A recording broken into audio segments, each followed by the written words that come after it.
آغا جان، میں آپ کی نواسی سے شادی نہیں کروں گا۔ یہ میری زندگی ہے، اس کا فیصلہ بھی مجھے کرنا ہے۔ اس کی بات پر کمرے میں عجیب سا تناؤ پھیل گیا۔ آغا جان اپنی چھڑی پر ہاتھ رکھے، جبکہ 28 سالہ خوبرو امان ان کے سامنے کھڑا تھا، جس کے چہرے پر ضد اور غصہ صاف دکھائی دے رہا تھا۔ اگر تم مجھ سے بحث کرنے آئے ہو تو جا سکتے ہو، میرا فیصلہ نہیں بدلے گا۔ لیکن جب آغا جان کی سرد مگر دو ٹوک آواز کمرے میں گونجی تو امان خان کے جبڑے بھینچ گئے۔ میں بحث نہیں کر رہا، میں صرف بتانے کی کوشش کر رہا ہوں۔ آخر تم سمجھتے کیوں نہیں؟ آغا جان کا لہجہ یکدم نرم ہو گیا۔ میں یہ سب سمجھنا نہیں چاہتا، امان نے فوراً جواب دیا۔ تم ایک بار شمس سے مل لو، اچھی بچی ہے، وہ روبی جیسی نہیں ہے۔ وہ روبی پپھو جیسی ہو یا نہ ہو، مجھے اس سے کیا فرق پڑتا ہے آغا جان؟ میری زندگی کا فیصلہ کوئی اور نہیں کرے گا۔ امان نے بیزاری سے کہا تو وہ گہرا سانس بھر کر رہ گئے۔ وہ جانتے تھے کہ ان کا پوتا ضدی ہے، لیکن وہ ان کی آخری امید تھا، لہٰذا انہوں نے ایک بار پھر سے کوشش کی۔ امان، میں نے ہمیشہ تمہاری بات مانی ہے، کبھی کوئی فیصلہ تم پر مسلط نہیں کیا، تو آج بھی مت کیجیے نا۔ وہ جھنجھلایا۔ آپ کی وجہ سے ابا مجھ سے بات نہیں کر رہے، اماں الگ ناراض ہیں۔ بس میں اس قصے کو آج ختم کرنا چاہتا ہوں اور صاف صاف آپ کو بتا رہا ہوں کہ میں یہ نکاح کسی صورت نہیں کروں گا۔ اپنی نواسی کی جہاں مرضی شادی کروا دیجیے، میں بلی کا بکرا نہیں بن سکتا۔ یہ کہتے ہوئے اس کا رخ دوسری طرف مڑ گیا۔ آغا جان کے دل پر جیسے چوٹ لگی۔ وہ کچھ کہنا چاہتے تھے مگر الفاظ ساتھ نہیں دے رہے تھے۔ آج پہلی بار انہیں اس کی ضد ناگوار محسوس ہو رہی تھی۔ شمس بری لڑکی نہیں ہے، تم مل تو لو اس سے، آغا جان نے آہستہ سے کہا۔ اچھی ہوگی، دنیا کی بہترین لڑکی ہوگی آغا جان، مگر مجھے شادی نہیں کرنی اس سے۔ آخر آپ کو میری اتنی سی بات کیوں سمجھ نہیں آ رہی؟ وہ چیخ کر بولا، مگر اگلے ہی لمحے کمرے کا دروازہ تیزی سے کھلا اور دیکھتے ہی دیکھتے کمرے کا ماحول بدل گیا۔ کمرے میں داخل ہونے والی سانولی سلونی سی لڑکی شمس تھی۔ کالج یونیفارم میں، کمر پر کالج بیگ لٹکائے، انتہائی غصے میں اندر داخل ہوئی۔ اس کے ہاتھ میں بیلن تھا۔ اس کی سانولی رنگت اس گرمی میں تانبے کی طرح سرخ ہو رہی تھی، مگر پرکشش چہرہ، متناسب نقوش پر بڑی بڑی کتھئی آنکھیں امان کے دل پر وار کر گئی۔ امان خان کی نظر اس پر کیا پڑی کہ وہ پلک جھپکنا ہی بھول گیا، مگر اس کی غصے سے بھری ترش آواز سن کر وہ یکدم حال میں لوٹ آیا۔ یہ کون ہے اور کیوں آپ پر چلا رہا ہے نانا جان؟ اس کے بگڑے تیور اور ہاتھ میں بیلن دیکھ کر آغا جان جو زب سے ہو گئے۔ وہ کچھ بولتے اس سے پہلے ہی شمس کی نظریں امان پر جم گئیں۔ کیا مسئلہ ہے؟ میرے نانا کے سامنے اتنی اونچی آواز میں بولنے کی جرت کیوں کی؟ وہ بیلن لہراتے ہوئے بولی تو امان خان کی آنکھوں میں حیرت کی جھلک ابھری۔ نانا جان، اس نے گلا کھنگارا، تو یہ ہے آپ کی شمس؟ وہ طنزیہ لہجے میں بولا تو آغا جان گڑبڑا سے گئے۔ اس سے پہلے کہ وہ اس معاملے کو سنبھالتے، شمس فوراً تیکھے لہجے میں بولی، تمہاری اتنی ہمت کہ تم میرا نام لو؟ وہ ایک قدم آگے بڑھی تو امان کے چہرے پر ناگواری اتری۔ وہ 2 قدم پیچھے ہٹ کر ہکلا کر بولا، دیکھو لڑکی، آرام سے، میں تم سے بات نہیں کر رہا، لیکن تم میری بات تو کر رہے ہو نا؟ وہ دونوں ہاتھ کمر پر رکھے اپنی آنکھیں مٹکا کر بولی، او ہیلو بی بی، کسی خوش فہمی میں مبتلا مت رہنا، تمہیں منہ کون لگا رہا ہے؟ خوش فہمی؟ مائی فٹ۔ اس سے پہلے کہ وہ کچھ اور بولتی، ایک دم آغا جان نے درمیان میں مداخلت کی۔ شمس بٹیا، ایسے نہیں بولتے۔ مگر شمس اس وقت غصے میں تھی۔ نانا جان، آپ ذرا صبر تو کریں، اس کا دماغ 1 سیکنڈ میں ٹھیک نہ کیا تو کہیے گا۔ اس کی بات پر امان خان نے خشمگی نگاہوں سے آغا جان کی طرف دیکھا تو وہ نظر چرا کر پھر سے شمس سے مخاطب ہوئے. بیٹیا تم جاؤ آرام کرو, ابھی کالج سے تھکی ہوئی آئی ہو. مگر شمس نے سنی انسنی کرتے ہوئے بیلن کی طرف اشارہ کیا. بس ایک بار آپ کہہ دیں نانا جان, میں ابھی اس کا سر پھاڑ دوں. آغا جان کی آنکھیں حیرت سے پھیل گئی. امان سینے پر ہاتھ باندھے اس دھان پان سی نازک سی لڑکی کو تکنے لگا جو اس کے ڈولے شولے دیکھ کر بھی اس کی طاقت کو انڈر اسٹیمیٹ کر رہی تھی. اور یہی بات امان خان کو اب ہضم نہیں ہو رہی تھی. اوپر سے وہ اس جیسے باڈی بلڈر کو چیلنج بھی کر رہی تھی. اسے اس معصوم سی لڑکی کی ہمت پر بے اختیار پیار آنے لگا. اس نے زندگی میں بہت سی لڑکیاں دیکھی تھیں, مگر ایسی نڈر لڑکی اس نے پہلی بار دیکھی تھی جو اپنوں کے لیے فوراً لڑنے مرنے کو تیار ہو جائے. اسے مسلسل مسکراتا ہوا دیکھ کر شمس چڑ سی گئی. ہنس کیوں رہے ہو؟ اس لیے کہ تم عجیب ہو, امان نے جواب دیا. ہاں دیکھا نا, میں نے تم سے پہلے ہی کہا تھا کہ یہ اپنی ماں سے ذرا مختلف سی ہے. آغا جان کی بات پر ان دونوں کی نظریں ایک دوسرے سے ٹکرائیں. کمرے میں چند لمحوں کے لیے خاموشی چھا گئی. امان نے پہلی بار اب غور سے دیکھا. غصے سے سرخ ہوتا چہرہ, کتھئی آنکھوں میں چمک اور لہجے میں عجیب سی جرت. اسے ماننا پڑا کہ یہ لڑکی عام نہیں تھی. شمس بھی اسے دل ہی دل میں متاثر ہوئے بغیر نہ رہ سکی. لمبا قد, مضبوط شخصیت اور بے حد خود اعتماد انداز. مگر اس نے فوراً دل کو سنبھالا اور ایک دم بولی, جس کی توقع آغا جان کو بالکل بھی نہیں تھی. جب وہ اسے کمرے سے نکل جانے کا بولی تو آغا جان اپنا سر پکڑ کر بیٹھ گئے. امان نے ایک گہرا سانس لیا, پھر آغا جان کی طرف دیکھا. ادھر تو وہ لڑکی راضی ہی نہیں اور آپ نکاح کا بول رہے ہیں. وہ دبی دبی آواز میں بولا تو شمس کے چہرے پر حیرت کے تاثرات ابھرے. امان کی بات پر آغا جان کے چہرے پر شرمندگی سی ابھر آئی اور وہ چپ چاپ کمرے سے واک آؤٹ کر گئے. ان کے جانے کے بعد شمس اس کو تیکھی نگاہ سے دیکھتے ہوئے باہر جانے لگی تو امان نے اس کا بازو پکڑ لیا. اس جسارت پر وہ بوکھلا سی گئی. ہاں تو بیلن سے مارو گی, مار کر دکھاؤ. وہ مسکراتی آنکھوں سے اسے ایک جھٹکے سے قریب کر گیا تو شمس کے دل کی دھڑکن اسے سنائی دینے لگی. بس اتنا ہی دم خم تھا.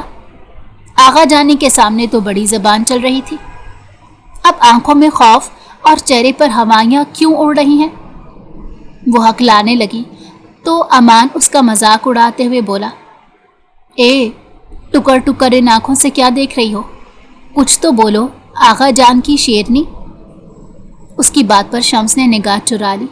اس کے دونوں ہاتھ امان کے سینے پر دھرے تھے اور امان کے بازوؤں کا گھیرا اس کی کمر کے گرد تنگ سے تنگ ہونے لگا تو وہ کسمسانے لگی. مگر امان خان کے تیور دیکھ کر لگتا تھا کہ وہ اپنے دام میں آیا شکار جلد نہیں چھوڑتا. پھر وہ دھیرے سے اس کے کانوں کے قریب سرگوشی میں بولا, اب تو نکاح کے ساتھ رخصتی فوراً چاہیے اور بیلن اٹھانے کا بدلہ سہاگ رات کو وصول کروں گا. اس کے لب و لہجے میں اتنی بے باکی تھی کہ شمس پسینے پسینے ہو گئی. جو ہی امان نے گرفت نرم کی وہ کسی مچھلی کی طرح اس کی باہوں سے نکلی اور باہر بھاگی. اسے یوں بھاگتا دیکھ کر امان کے چہرے کی مسکراہٹ اور گہری ہو گئی. آغا جان اپنے کمرے میں آ کر بے چینی سے ٹہلنے لگے.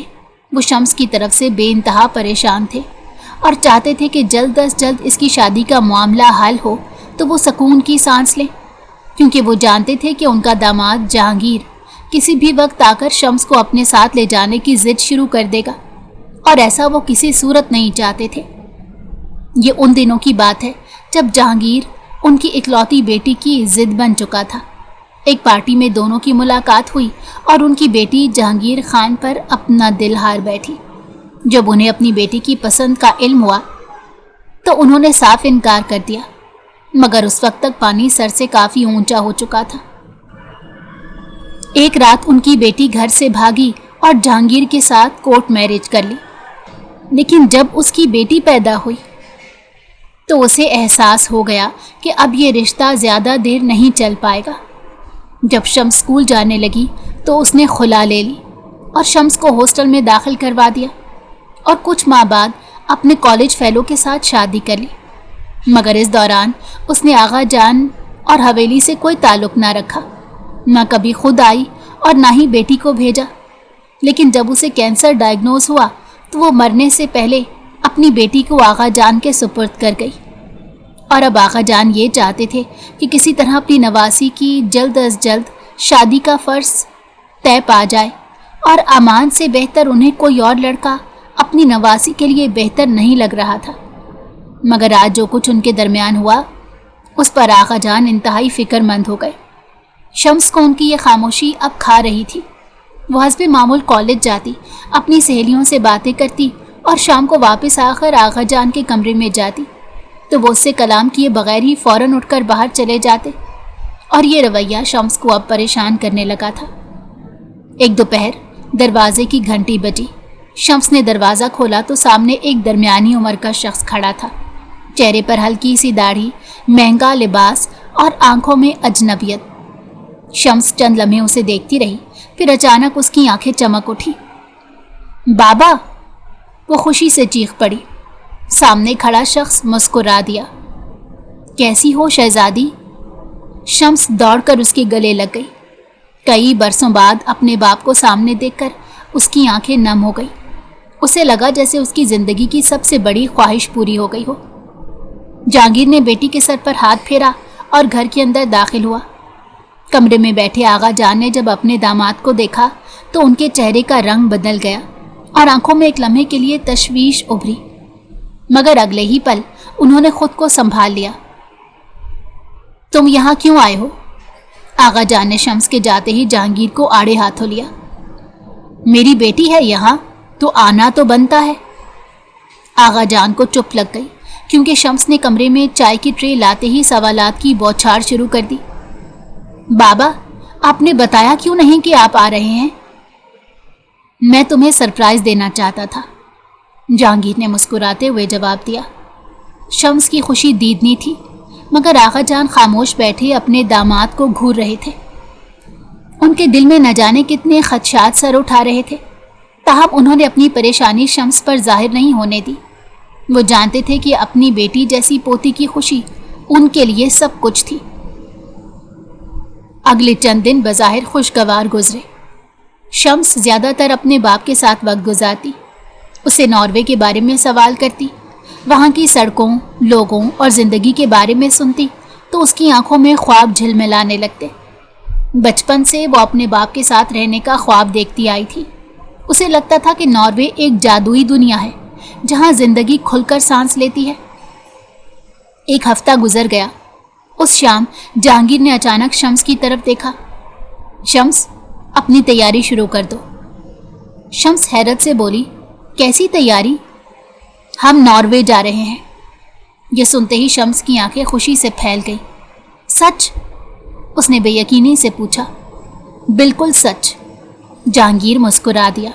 شمس خوشی سے تقریباً اچھل پڑی۔ میں واقعی آپ کے ساتھ ناروے جاؤں گی؟ ہاں، اب تم میرے ساتھ رہو گی، جہانگیر نے جواب دیا۔ شمس کی خوشی کی انتہا نہ رہی، مگر اسی لمحے اس کی نظر آغا جان پر پڑی۔ وہ خاموش بیٹھے تھے، ان کے چہرے پر تفکر کی لکیریں واضح تھیں، لیکن شمس نے پرواہ نہیں کی۔ رات کو جب وہ آغا جان کے کمرے میں گئی تو وہ حسب معمول خاموش بیٹھے تھے۔ نانا جان، آپ خوش نہیں ہیں؟ آغا جان نے اسے غور سے دیکھا، چند لمحے خاموش رہنے کے بعد بولے، بیٹا تم اپنے باپ کے ساتھ مت جاؤ۔ شمس یہ سن کر ساکت رہ گئی۔ کیا؟ شمس کو یقین نہیں آیا۔ لیکن کیوں؟ بس میری بات مان لو، آغا جان نے کہا، میں تمہارے بھلے کے لیے کہہ رہا ہوں۔ شمس کی پیشانی پر بل پڑ گئے۔ آخر وجہ کیا ہے؟ پتہ نہیں، بس میرا دل نہیں مان رہا۔ شمس کے دل میں ناراضگی پیدا ہونے لگی۔ اسے لگا جیسے آغا جان اس کی خوشی برداشت نہیں کر پا رہے۔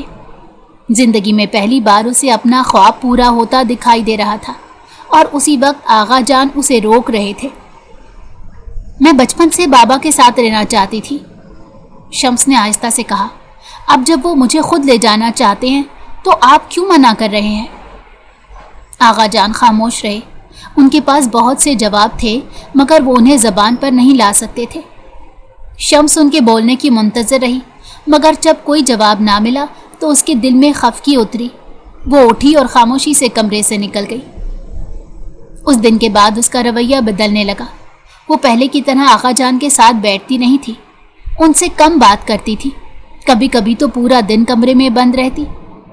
آغا جان سب کچھ محسوس کرتے تھے مگر خاموش رہتے۔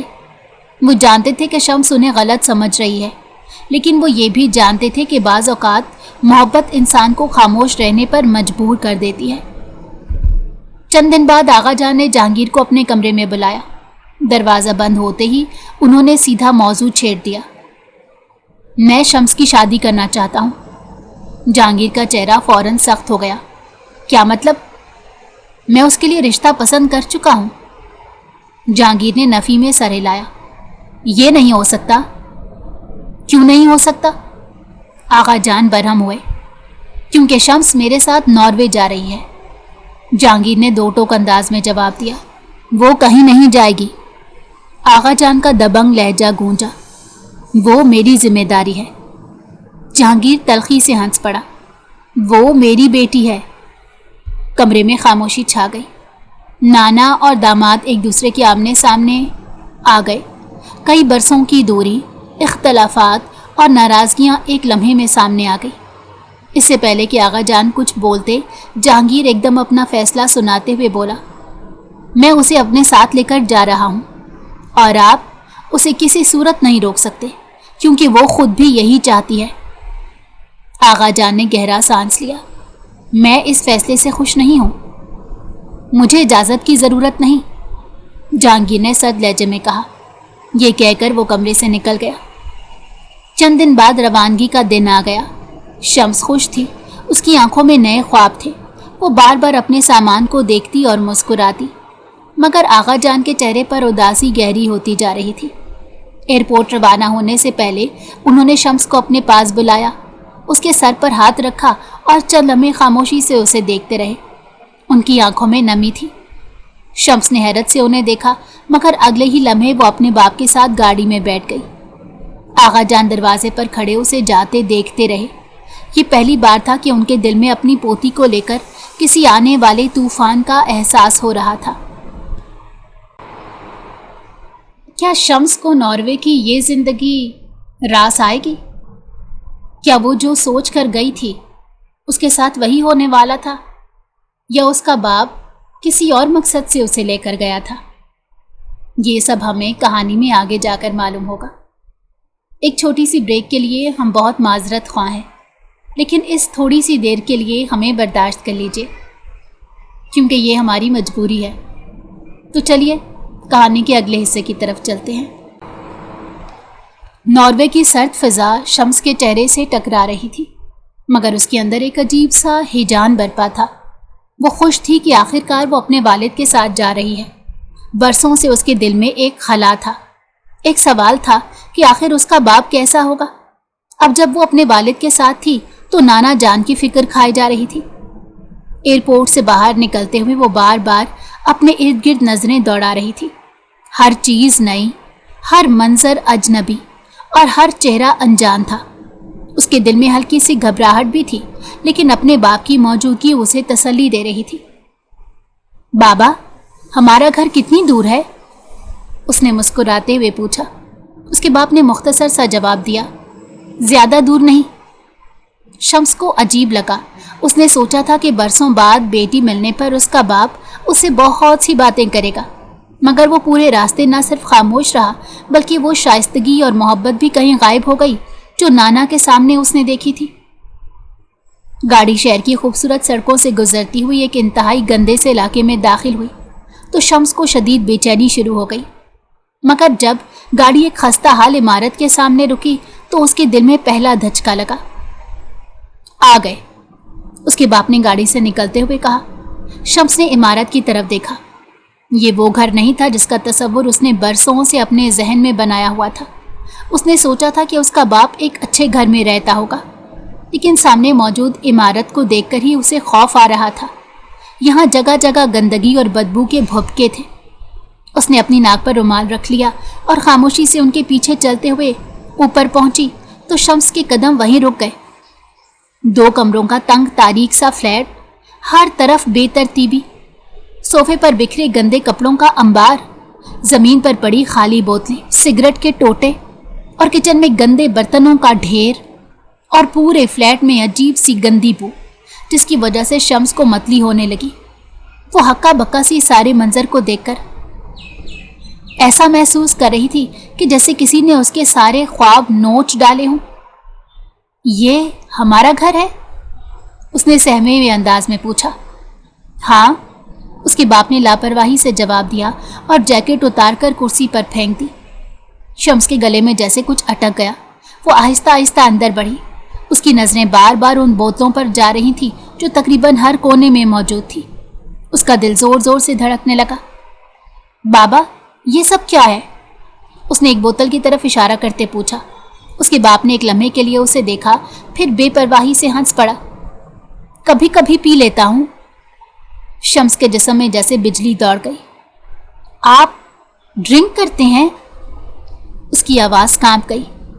تو کیا ہوا؟ اس کے باپ نے کندھے اچکائے۔ شمس کو لگا جیسے زمین اس کے قدموں کے نیچے سے نکل گئی ہو۔ نانا جان کا چہرہ اس کی آنکھوں کے سامنے آ گیا۔ ان کی نصیحتیں، ان کی محبت، ان کا تحفظ، اور اب یہ سب۔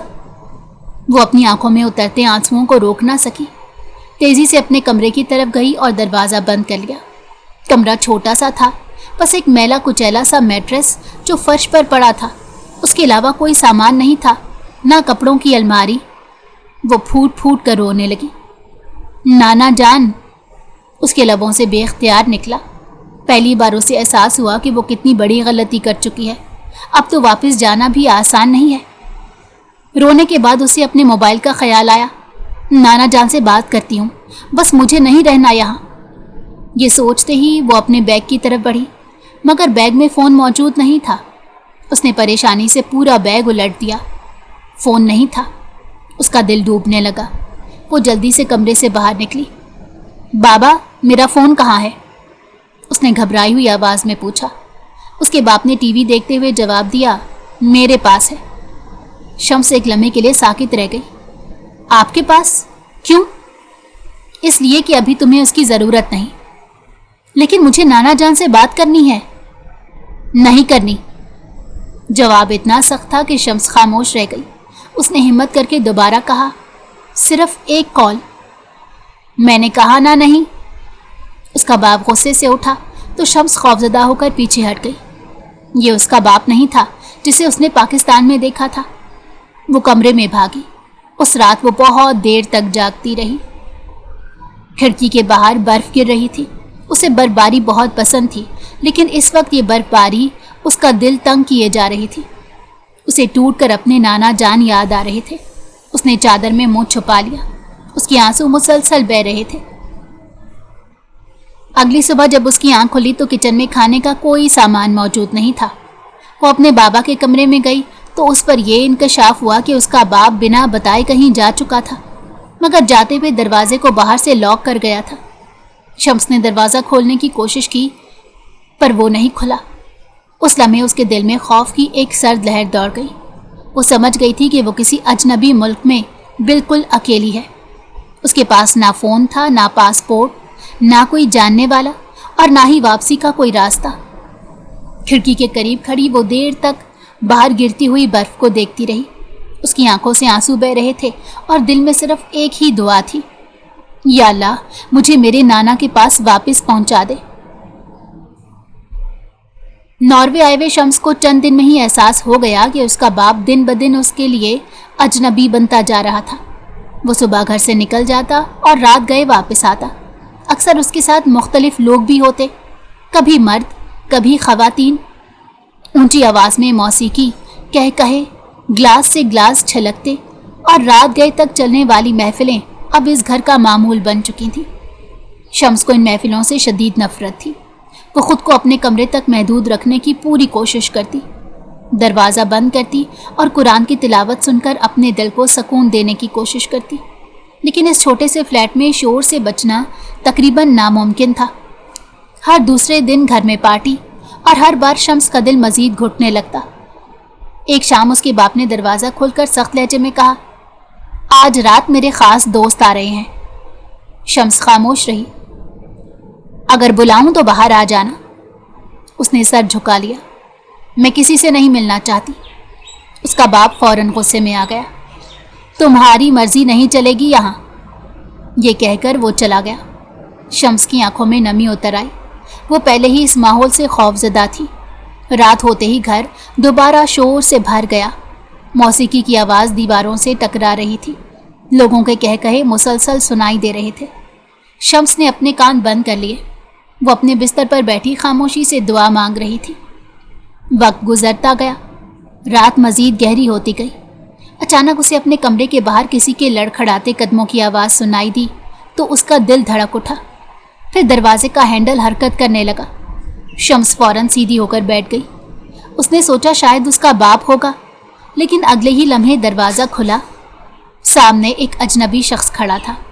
اس کی آنکھیں سرخ تھیں اور وہ نشے کی حالت میں دکھائی دے رہا تھا۔ شمس فوراً خوفزدہ ہو گئی۔ آپ کون ہیں؟ اس نے گھبرا کر پوچھا۔ وہ آدمی مسکرایا۔ میں مانی ہوں، تمہارے والد کا دوست۔ شمس فوراً بستر سے اٹھ کھڑی ہوئی۔ آپ باہر جائیں، اس نے سخت لہجے میں کہا۔ مانی ہنسا۔ میں صرف بات کرنا چاہتا ہوں۔ شمس کا خوف بڑھنے لگا۔ مجھے آپ سے کوئی بات نہیں کرنی، اس نے بلند آواز میں کہا۔ مانی ایک قدم آگے بڑھا تو شمس نے فوراً چیخ کر اپنے باپ کو آواز دی، بابا! اس کی آواز پورے فلیٹ میں گونج گئی۔ مانی کے چہرے پر ناگواری نمودار ہوئی۔ اس نے کچھ گڑبڑایا اور غصے سے کمرے سے نکل گیا۔ شمس کا جسم کانپ رہا تھا۔ اسے محسوس ہو رہا تھا جیسے اس کے دل کی دھڑکن اس کے کانوں میں سنائی دے رہی ہو۔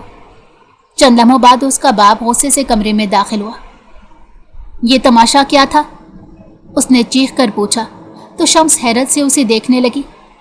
میں ڈر گئی تھی بابا۔ ڈر گئی تھی؟ اس کے باپ نے طنزیہ انداز میں کہا۔ تم نے میرے مہمان کی بے عزتی کی ہے۔ شمس کی آنکھیں پھیل گئی۔ وہ میرے کمرے میں آیا تھا تو کیا ہوا؟ یہ جواب سن کر شمس چند لمحوں کے لیے ساکت رہ گئی۔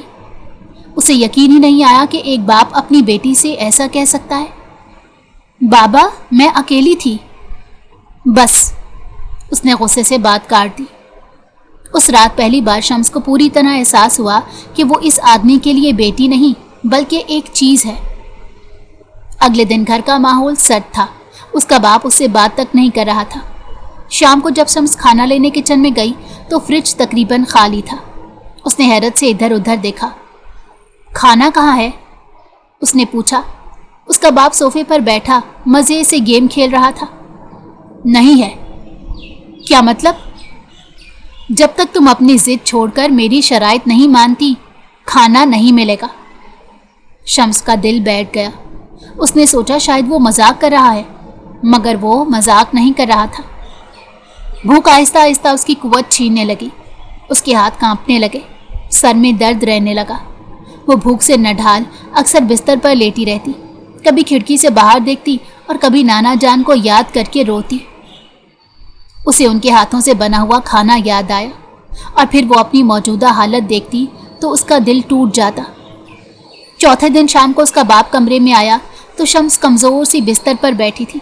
اس کی آنکھوں کے نیچے سیاہ حلقے نمایاں ہو چکے تھے۔ اب سمجھ آئی؟ اس کے باپ نے پوچھا۔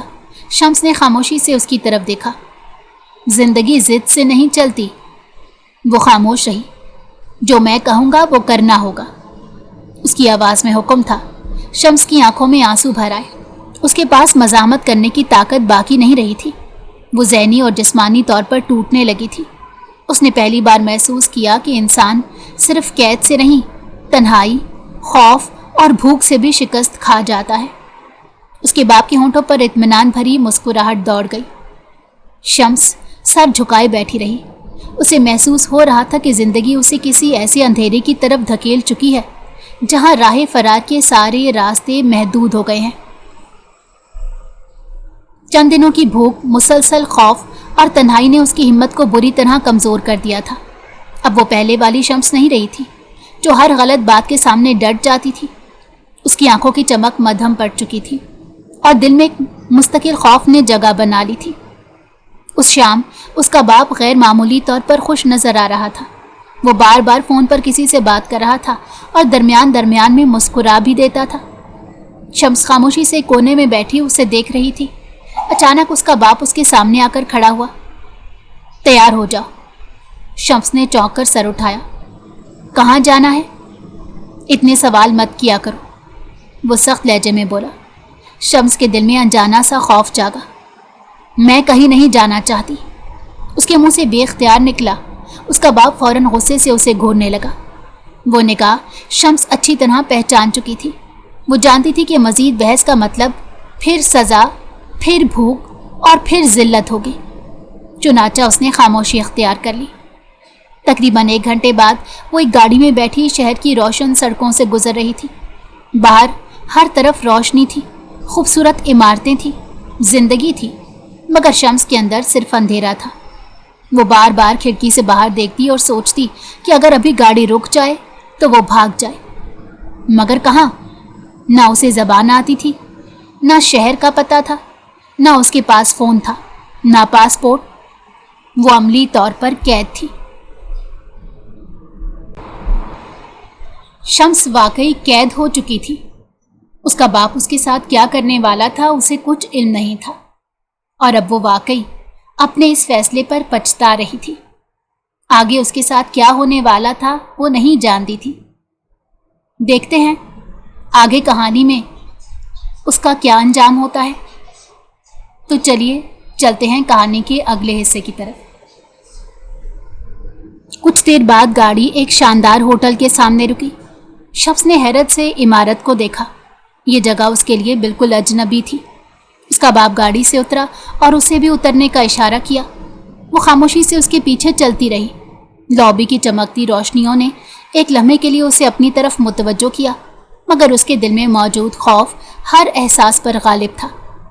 لفٹ میں داخل ہوتے ہوئے اس نے ایک بار پھر ہمت کی۔ بابا، ہم یہاں کیوں آئے ہیں؟ اس کے باپ نے کوئی جواب نہیں دیا۔ لفٹ ایک منزل پر رکی۔ وہ باہر نکلے، پھر ایک لمبی راہداری سے گزرتے ہوئے ایک کمرے کے سامنے جا کر رک گئے۔ شمس کا دل زور زور سے دھڑکنے لگا۔ اس کے باپ نے اسے سامنے کمرے کی طرف جانے کا اشارہ کیا اور خود پلٹ گیا۔ اسے سمجھ نہیں آئی کہ بابا کیوں چلے گئے۔ اس نے ہلکی سی دستک دی۔ چند لمحوں بعد دروازہ کھلا اور اگلے ہی لمحے شمس کی سانس رک گئی۔ سامنے کھڑے شخص کو وہ چند سیکنڈ خالی نظروں سے دیکھتی رہی، پھر اس کی آنکھیں حیرت سے پھیل گئی۔ امان خان؟ اس کے ہونٹوں سے بے اختیار نکلا۔ سامنے کھڑا امان بھی جیسے پتھر کا ہو گیا۔ اس کے چہرے کا رنگ بدل گیا۔ آنکھوں میں ناقابل یقین حیرت ابھر آئی۔ وہ کئی لمحے شمس کو دیکھتا ہی رہ گیا۔ اس کے ذہن میں فوراً وہ دن تازہ ہو گیا جب وہ غصے میں آغا جان کے گھر گیا تھا۔ وہ لڑاکا سی لڑکی، ہاتھ میں بیلن اٹھائے، اس پر برسنے کو تیار، اور آج وہی لڑکی اس کے سامنے کھڑی تھی، مگر کتنی بدلی ہوئی۔ اس کے چہرے پر رونق نہیں تھی، آنکھوں میں زندگی نہیں تھی۔ وہ پہلے سے کہیں زیادہ کمزور دکھائی دے رہی تھی۔ شمس کے دل میں خوف کی ایک نئی لہر دوڑ گئی۔ دروازہ بند ہونے کی آواز سنائی دی۔ اب وہ اور امان ایک ہی کمرے میں تھے۔ خاموشی اتنی گہری تھی کہ دونوں کی سانسیں سنائی دے رہی تھی۔ امان کی سمجھ میں نہیں آ رہا تھا آخر یہ سب کیا ہے۔ وہ یہاں آیا تو بزنس ٹور کے سلسلے میں تھا، مگر رات کی تنہائی دور کرنے کے لیے اسے پارٹنر کی ضرورت تھی۔ مڈل مین نے یقین دلایا تھا کہ اس کے پاس بہترین لڑکیاں ہیں، آپ کا دل خوش کر دیں گی، مگر یہاں شمس کیسے پہنچ گئی؟ اس کا دماغ سوالوں سے بھر چکا تھا۔ ادھر شمس کا دل بری طرح کانپ رہا تھا۔ اس نے نظریں جھکا لی۔ اسے یوں محسوس ہو رہا تھا جیسے زمین پھٹ جائے اور وہ اس میں سما جائے۔ اس نے کبھی تصور بھی نہیں کیا تھا کہ زندگی اسے اس مقام پر لا کھڑا کرے گی۔ جس شخص کے سامنے اس نے پہلی ملاقات میں بیلن اٹھایا تھا، آج اس کا باپ چند پیسوں کے خاطر اس کی راتوں کا سودا کر رہا تھا۔ وہ بے بسی سے رونے لگی۔ امان نے بمشکل خود کو سنبھالا۔ تم یہاں کیا کر رہی ہو؟ شمس کے ہونٹ لرز گئے۔ وہ چند لمحے خاموش رہی،